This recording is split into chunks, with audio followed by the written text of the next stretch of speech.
Hello, we are going to look at Crescent Solitaire today. That's right, I actually won, yay! Alright, this is a fun game that is set up in a really smart way. So you can set your options, and this is important, that you can set your options to easy, where you get 9 shuffles, medium, where you get 6, or hard, where you get 3. I would recommend, I think the default is 6. Leave it there and try, and then see if you want to go easier or harder. Alright? So that's kind of one thing I want to say about this game. The basics of the game is that you have 2 decks of cards, and you have these piles around the outside that are your kind of your working deck, and then here are the piles where you want to sort of stack stuff up at the end. The kings, the ones that are kings, you'll have them go descending from king to ace. The ones that start as aces, you'll go ace up through king. And these numbers around here, you can move them in a similar way that you do a solitaire type game. They have to be the same suit and the same and one number either lower or higher. So I can take this 9 and put it on the jack there. Well, let's undo that real quick, because I could also take the 10 and put it on the jack there, or I could put this jack over on the queen here, right? I can keep moving things around. So what I'm going to do is I'm going to put that 10 on the jack, or on the 9 on the jack on the 10, queen on the jack.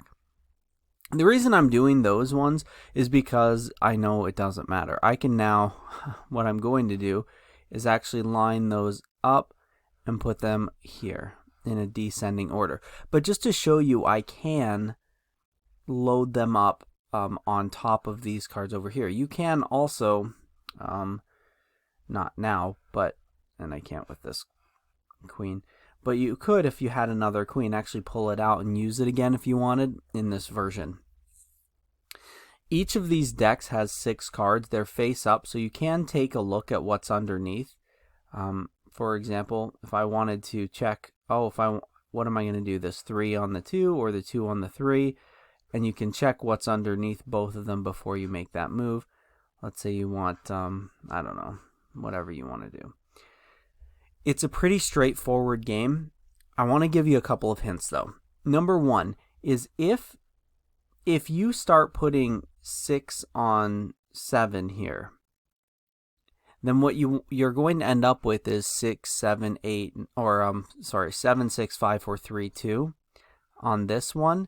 What you want to do is have another one that's going in the opposite order. If both decks are going in an ascending or descending order, you're going to have a very difficult time getting rid of them when these ones are doing the opposite, right? So this one here, before I had that 6 on there, I actually could have dropped that 7 onto there, but now if I have them loaded up like this, I can't do that.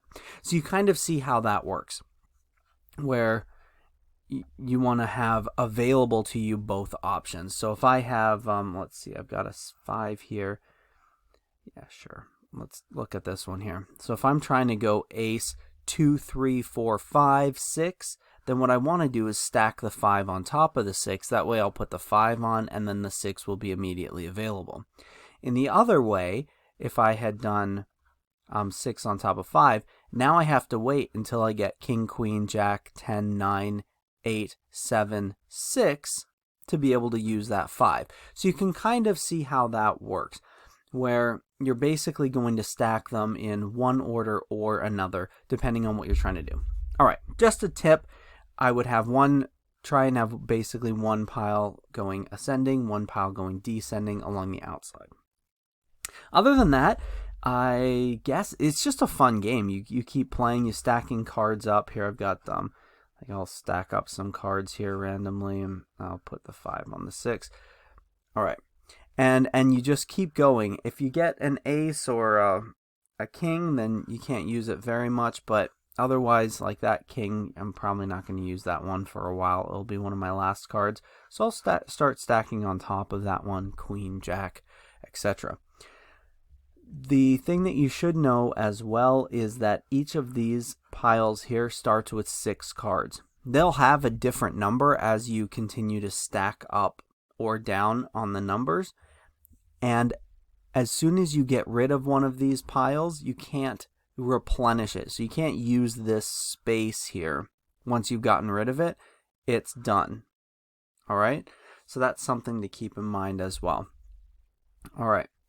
So basically, you'll kind of go until you feel like, oh man, I have no moves left. And let's see here. I'll kind of maybe set some stuff up and say I don't see any of the moves. Like maybe I don't see that obviously goes there or something. So I'm looking around and I think, oh, there's no more moves. Now, clearly I can probably do something else. But after you get to the point where you can't do any more moves or you feel like you can't, you hit shuffle. And what that's going to do is going to bring the bottom card of each of these decks up to the top. All right, so it's not a true shuffle. It just brings the card from the bottom of the deck up to the top and sees if it'll give you something that's a little bit more usable. All right, and then you continue on from there. This is an interesting situation. Like I told you before, I've got my Jack, my 10, my 9, and my 10. I want to have one of them that goes in descending order. So, let's see, Jack, 10, and maybe 9. But I'm also going to want one in an ascending order that would go 9, 10, Jack. Now in this case I can actually use those immediately, so I wouldn't even need to do that. But you kind of get the point of what I was saying about having one ascending and one descending here. So this one here, I know I'm not going to go Queen, Queen, and then Jack, because this one here is going to be going up to, from Ace up to King. So notice I stacked them in that order. That was a great example right there. Okay, so I hope that this tutorial was helpful for you. I know it's a little longer than the ones I do. I am not sponsored by cardgames.io, but I absolutely love this website. I'll have a link to it in the video description. Absolutely love it. Highly encourage you to go there. They have a ton of cool games, great instructions, and the way that the games work always makes sense, and I love it. Anyway, I hope this video was helpful for you. Definitely head on over to cardgames.io and check them out. Have a wonderful day.